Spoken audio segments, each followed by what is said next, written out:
Yay! By now you should be a pretty good master of the notes G, A, and B. But we are still going to practice a couple more songs that use those notes to learn a few things, but also to try them at different levels. Our next song is Hola BAG. And this song is the pink belt. It used to be the gold belt, so if you talk to some of the older students, they'll say, no, that's the gold belt.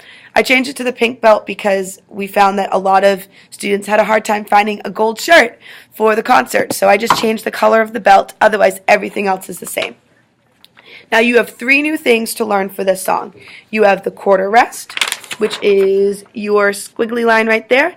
And the quarter rest, its name is quarter, which means it's still going to get 1. Instead of a sound, though, it's in 1 beat of silence. So you need to make sure that we hear that silence in between your notes or at the end of your notes. The next one, and we've kind of talked about this already, but we're just going to review it, is the multi-measure rest. That's what this is called.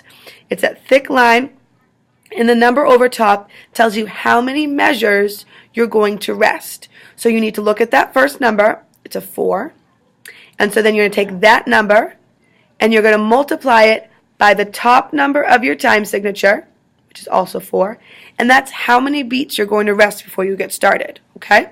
Because remember, our time signature tells us, right here, it tells us that there's going to be 4 beats in each measure. So 4 beats in each measure times 4 measures is 1, 2, 3, 4, 5, 6, 7, 8, 9, 10, 11, 12, 13, 14, 15, 16. That's right. Or you could do 4 by 4, okay? The last thing, and this is a new one for us, is the repeat sign.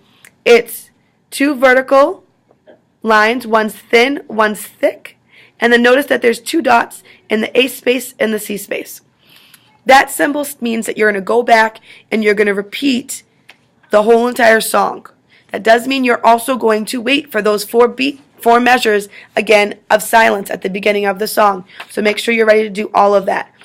With a song this long, sometimes it's helpful to just go through and listen to it once before you even get started to kind of get an idea of what it's supposed to sound like, how fast you're going to play it,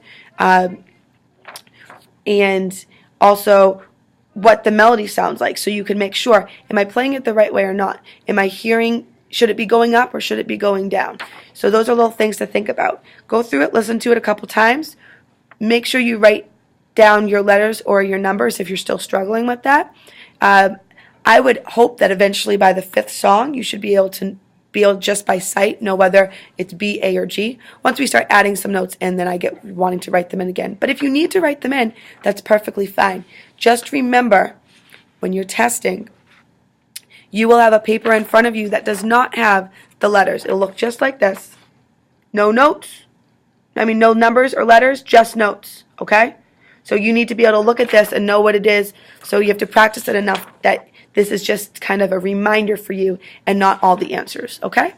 Do you have to memorize it? No, not right now. In the concert, you'll need to have it memorized. But to test, you don't have to have it memorized, but you have to know it well enough that you do not need your letters or numbers in front of it, okay?